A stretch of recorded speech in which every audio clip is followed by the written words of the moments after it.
Good morning. This is Monday with Friday, wishing you a happy week ahead.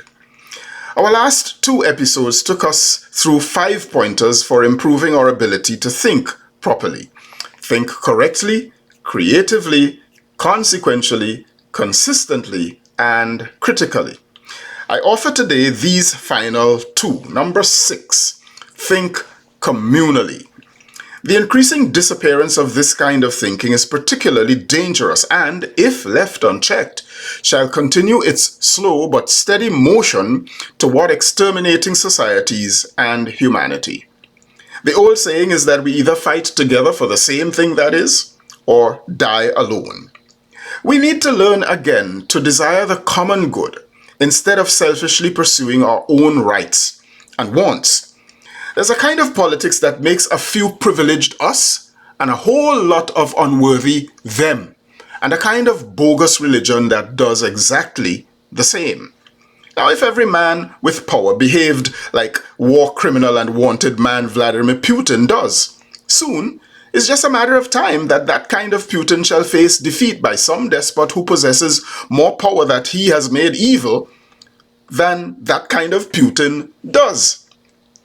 If every man seeking power or already possessing it thinks of using it only for retribution or for enriching himself, his family, his rich friends, for fooling unthinking people that he's working for them, while in truth he's calling them fools behind their backs, then the people who support this kind of tyrant gaining power are only participating in their own slow demise.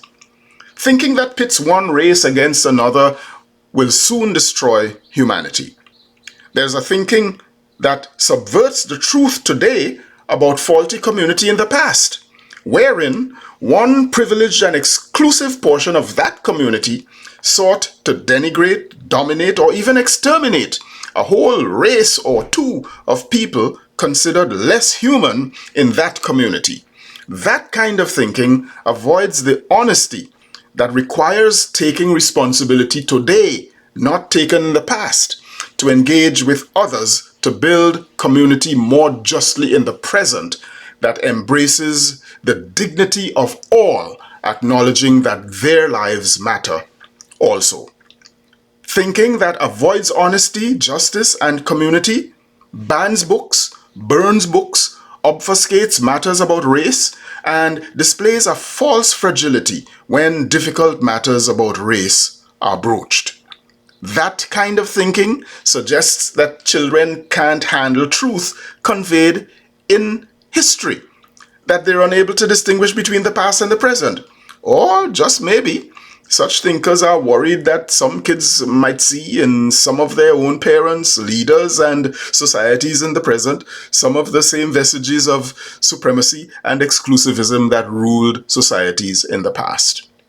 There's a thinking that loves community, but only if that community is white and Christian, and that kind of Christian is not the kind that looks anything like Jesus, a man who looked with compassion on the marginalized, the foreigner, the poor, the sick, and those whom political power and an elitist, self-righteous, pharisaical, and religious cabal made human garbage.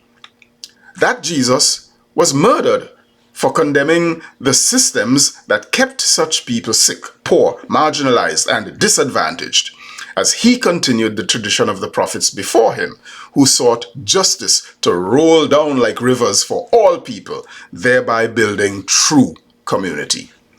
Thinking communally leaves space for everybody, regardless of what they believe, whatever their origins, sex, sexuality, race, ethnicity, culture, or religion. 7 and final, think culturally. Thinking culturally alongside thinking communally is going to be good for everybody. Some conservatives view diversity with scorn because, as is often their fault with so many other kinds of concepts, they take only a part of its meaning. Yes, diversity refers to differences. A couple of weeks ago, I heard an intelligent man, a child of immigrants, who is running for president, decry diversity, since, as he put it, there are more things that unify us than make us diverse. You see how he understands diversity?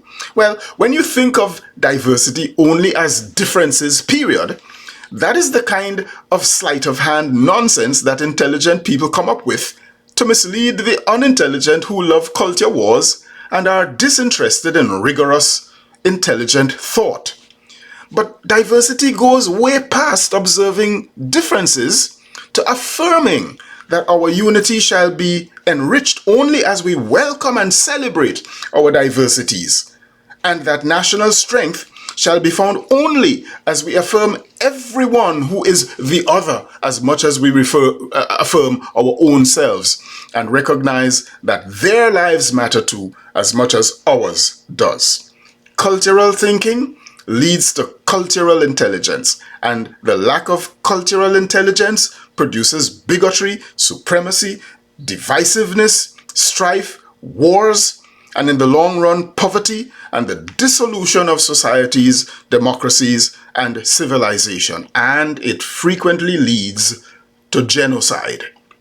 Dear friends, let us think properly. I am Michael Friday, and your week just got better. I'll see you again next week. Happy Monday. All the thinking way to Friday.